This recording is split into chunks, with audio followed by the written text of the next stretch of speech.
Okay, people, Black Clover, it just went full on Bleach yet again with chapter 307, and I don't mean that, oh my god, Tabata copied off of Bleach. I just mean you could clearly see some inspiration, and I love to see it. Call it bias or whatever, because I know I probably in the past called something else out for taking inspiration and yada yada, but with this one, I was just happy. Not only was the reveal of what just happened actually really epic looking, but then at the same time, it kind of was inspired by Bleach, which honestly, Black Clover, for the longest time, since the very inception of it, to be honest with you, you could see that Tabata had some inspiration from Bleach, whether it be the dual wielding, how it looked very similar to Ichigo. Like, there's been a lot of cases of it kind of feeling like, it was inspired by not only Naruto, not only some people said Fairy Tail, a little bit of the dungeon seeking Magi, but also there was some Bleach inspiration, and you could clearly see it in this chapter with the reveal of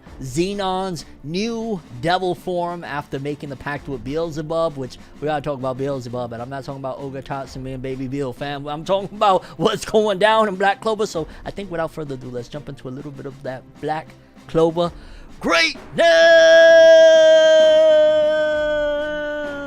I had no idea I was all up on the mic like that. Like, holy shit, it kind of just hit me right here. I'm like, yo, what's going on? Let's talk.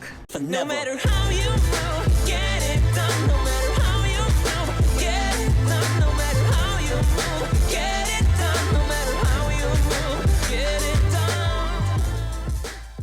So the chapter begins with Zenon in front of Beelzebub, which Beelzebub is shadowed out similar to all the devils prior to them being fully revealed of what they look like, and he's making a proposition to them, which is very interesting. I like when they do that contrast of, like, remember when we would see Asta going in front of, before we got the big reveal anyway of, his brother Leave and all that jazz, when we would see him going up in front of Leave to make a request like, yo, I'll sacrifice something if you just give me some power. So it's interesting to see again which we've seen already a couple of times with Dante and Monica, but in particular with this one, seeing him making a deal with the devil, so to speak, which it all goes into the whole, hey, make a deal with the devil. And Zenon's request is that he wants a devil's heart, which I don't know why he said a devil's heart in particular. I mean, I get it. Hey, having more of demonic stuff would make you ideally more powerful, right? But why not just say, yo, I want every drop of your power, instead of saying like, yo, I want a devil's heart. So that was something a little bit. I mean, I guess he technically can't have every part of his power, even if they made a pact, because that's the whole reason why he's not there to begin with, because there's like a seal that stops everything. But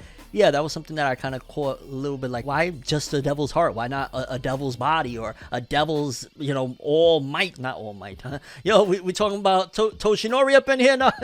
And Beelzebub asked, well, what will I get in return if I give this to you? And his reply is, I'll give you all of me.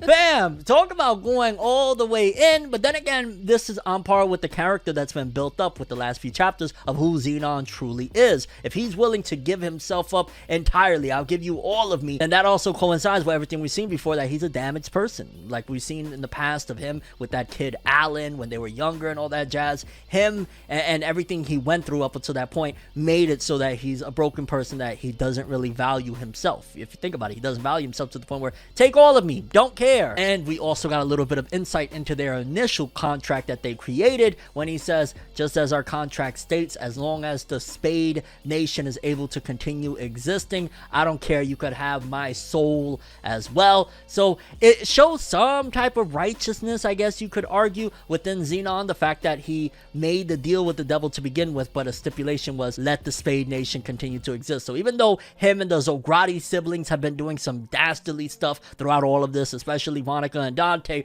ultimately he still had some of that righteous nature that he initially had when he was with Alan, because there's a difference between the Zograti siblings. Like the other two, they're pieces of garbage, they're evil, they're really like messed up people. However, Zenon, he had a righteous nature to him. He was just kind of tricked and bamboozled, which I'd still throw the argument that it's all due to that older sibling that wanted Zenon to carry on the legacy and continue on with being a devil host, because he felt he was straight up just like him and had the capabilities. So I feel like that's a showcasing of Zenon not necessarily being the worst person in the world. Like, he's a horrible person, probably murdered tons and tons of people, but there's somewhere in there that little boy that was with the mission and wanting to be a good person and protect stuff, similar to his friend that passed away, Alan. And speaking of Alan, as he's transitioning, he thinks of Alan, and then boom, you see his heart beating, and Beelzebub gave him a devil's heart, which again, I guess is a little bit of a different thing that you don't normally see when they're making a deal with the devil. It's not like, give me the devil's heart, is usually give me your power, give me your arms, or something like that. So to say, give me a devil's heart, I guess that's Tabata trying to carve his own path, so to speak. I'm sure somebody's gonna say, no, well, actually, in D. Gray, man, okay, you're right. All right, you're right. And then we see Xenon's new epic looking, awesome looking, menacing looking form that looked very similar to Ukiura from Bleach, which I ain't gonna lie, it's dope to see. Like, how many series, realistically, how many series can you say have often showed inspiration, admiration, homage to Bleach? Like, Bleach, for the longest time, up until recent times, where all of a sudden we got all these Bleach fans that say it's the greatest thing in the world, where nobody really was talking like that 10 years ago, but whatever. Like, how many people, how many series, shall I say, really showcase and demonstrate stuff like that? Like, yo, Bleach was awesome and I was inspired by this. Like, Tabata doesn't come out and say, per se, like, which I think he actually has said that, like, he was inspired by Bleach, but he doesn't say, like, hey, this was from here, that was from here. But it's clear as day, it looks very similar to Ukiura, and I like it. It looks epic, it looks, you know, modernized, and it looks more like, you know, Black Clover style, of course, but still, you could clearly see the inspiration, and it looks freaking awesome, which, hey, if you got inspiration like Ukiura, you better do it justice, you better do a good job, because if not, you're gonna fail miserably, because, yo, you don't just get inspired by some really awesome art like Bleach. One of the things nobody could deny is that the character designs are some of the top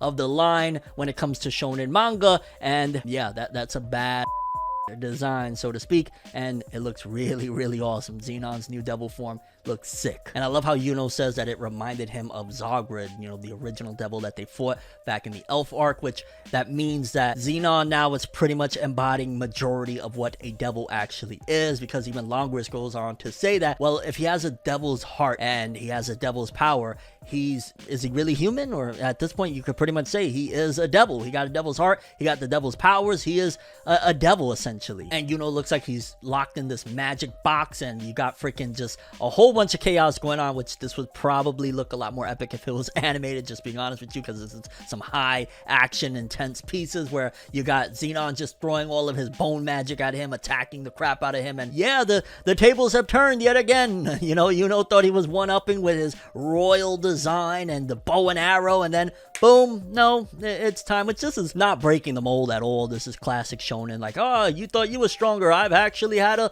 ace in the hole. I would argue that I like that it wasn't something that Zenon was just holding back. Like, no, this was a cost that he took that he didn't necessarily have, which also showcases that there's going to be some inexperience to this form that Zenon is wielding right now, because he doesn't have, you know, any experience using it up to this point. He just now made the deal with Beelzebub to actually be able to wield this power. So it's, again, not something like a Frieza, this is only my first form, nah, I've been hiding, this was my second, nah, I was hiding, this is my third, similar to, like, I guess how Dante was, you know, upping the percentages. No, this was straight up, I didn't have this before, made a deal, cost me a lot, but I got this now, I'm gonna kick your behind, fam. A lot of this battle has been weighing on Zenon. It's almost interesting how the perspective, opposed to the other battles where, like, you know, Magicula was, you know, mouthing off a million times about the interest in humans, and Lucifero really didn't speak much with this one in particular, or Dante was just, you know, a mustache wielder or whatever. Like, this one in particular, we're getting way more of Zenon's perspective on things, and we're seeing how much that past trauma with that kid Alan and everything that happened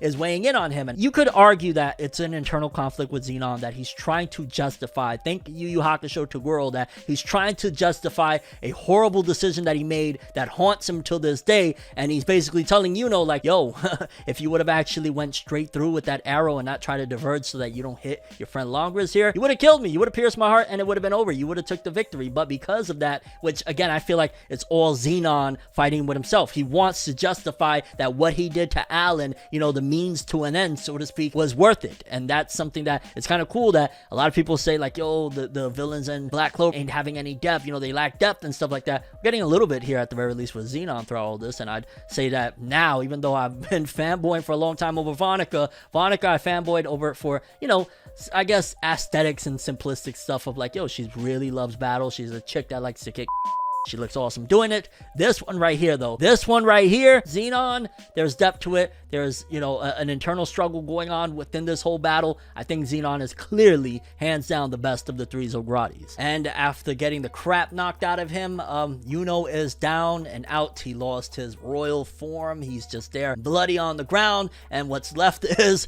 Langris. And I ain't gonna lie, Xenon, when he started talking a little bit of crap, I was like, okay, I'm here for it. Where he's like, yo, you can't even die right. Like, what's wrong with you, fam? Like, he just wanted Langris out the picture, which at the end of the day, you could also argue there's an ego battle going on here of like, who's the better spatial mage? You know, that's something that's been a kind of a thing as well. Like, not only with Langris and his pride and his ego, but also with Zenon and Yuno. And yeah, I'm imagining when we got to that point, like, at first I was thinking like, oh, okay, like maybe Langris is gonna get the crap kicked out of him. He's gonna get blasted down, and then Yuno's gonna get back up. I was a little bit surprised, but also at the same time not, if that makes any sense, that Finral showed up, because it's like, this seems to have been par for the course already at this point of like, the people that should show up are showing up. Like, going back to just the last battle where it was like, Nozel was the one that should have showed up. I predicted he would show up. He showed up. Finral, the whole sibling rivalry, sibling bond, them, you know, kind of piecing it together, the development of their relationship. He's the one that should show up. He showed up because Finral shows up and he saves Langris, and Zenon thinks back and kind of remembers Finral from when, what was it, when he went to go kidnap Yami? I think that's when he met Finral, if I'm not mistaken, or not met, but like, you know, seen him for an instance, I want to say. And I like how it also played into their relationship, because they're still not all the way where they need to be as well, where Langris is pissed. He's like, yo, you came through and you saved me again, angrily, like, yo, that's not what we, you know what I'm saying, that's not the confines of our relationship right now. And Finral had to come up with some BS of like, oh no, well, you know, that's the dude that, like, yo, you know, Yami, like, you know what I'm saying, like, shut up, Finral. We know you did it for your bro. Like, Langris ain't that stupid, alright? He may be an arrogant, pompous douchebag, but he ain't dumb. He knows. He knows. And they apply Fallen Angel's wing beat to Langris in combination with Finral's teleportation, and it looks like they're gonna try and go up against Zenon on some sibling combo attack or something there. And the final line is Langris saying, you're an insolent older brother. And I just was thinking to myself, like, this ain't gonna work. I hope this doesn't work. I'll just keep it real. Like, I don't want this to work. Zenon is too climactic, too powerful, too important for, yes, don't get me wrong, I rock with Finral. I like his character. Langris has come a long way as well in terms of, like, I don't hate him like I did back when he tried to kill his brother. This is also great for their relationship. They should get dusted off fairly easy, in my opinion. I don't care. I mean, I know more than likely Finral is going to have a massive boost with his teleportation powers, and it's going to be a great combo with Langris, and sure, in unison with somebody else that is fitting to defeat this guy would be great. Like, when Yuno eventually inevitably gets back up, that will be fine. But as it stands right now, I keep it real. Like, I'm hype about Zenon. I'm hype about the inevitability of Yuno getting back up and whoever else is going to join in this fight. But I don't believe y'all. I need to see more proof. Y'all need more people. Finral and Langris, like, come on, fam. Like, y'all just going to be holdovers for right now until, like, Asta and Noct and them show up or something like that. Because, come on, man. Zenon is on a way other level, and I know people are going to come through and cape for them. Go ahead. It ain't going to change my mind that they're not on that level, them two alone. Like, he just took a devil's heart. He just sacrificed all of himself, his soul, everything to get this power. You think that y'all gonna stop. But that's not to say that the chapter wasn't epic and didn't get some type of progression going, because yeah, Zenon went to that next level. We got a little bit more insight into the contract between Zenon and Beelzebub, and ultimately, like, now it's game over for Zenon. There's probably no turning back from this, because he sacrificed his all to get this power. And overall, very solid chapter. I ain't gonna lie, I just really loved Zenon's new devil design. Again, very inspired by Ukiura from Bleach. Epic shit going on there. I think a lot of this chapter and moving forward just in general is really pushing forth into the character development and the characterization of Zenon and what he's going through, which that's dope to get the perspective from the villain side of things, because again, we haven't had much of that, because it's like, who cares about Magicula that there's not much depth to it other than I'm evil and I'm curious about humans, or Dante that I just want to smash Vanessa and Oteka. Like, this one right here, there's depth to it. It's dope to get from that perspective. So this is kind of cool, I guess, the way it's going. I'm just not not all that hype about Langris and Finral because I know that there's no way in heck that they're going to be the ones to take down, like, come on.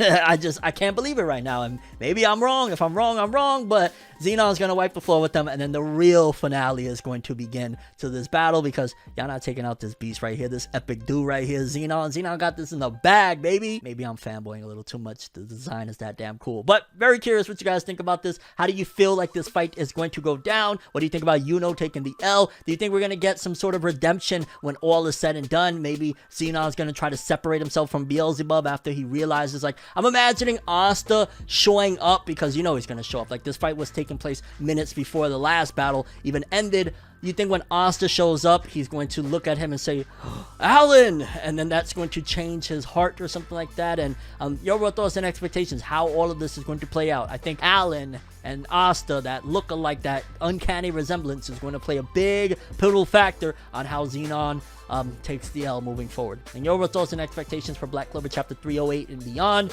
Unfortunately, we have a break in the next issue of Jump, so it'll be a little bit of a wait, but things is heating up. I just don't believe Finral and Langris are going to do anything other than be placeholders until the next big, strong entity shows up to, at the very least, help in unison to take him out. Like maybe a Yuno, Asta, Langris, and Finral all combined. That probably could do it. But that's all I have for this one. Thanks for watching. Hope you enjoyed. If you liked anything I had to say or enjoyed the video, drop me a like. I'd greatly appreciate it. And if you want more from me, make sure to subscribe. Follow me on Twitter, Instagram. Hit that bell to get all notifications. And if you want to follow any of my other social media, links are in the description below. I'm ForneverWorld, and as always, people, have an awesome day. And remember the golden rule: anime and manga for life. Bye. Have an awesome day. Peace in. And yo, I wonder if Asta is a reincarnation of Alan. That'd be interesting. Have an awesome one. That Bleach design, though. I'm just saying, Ukiora, Xenon, let's go!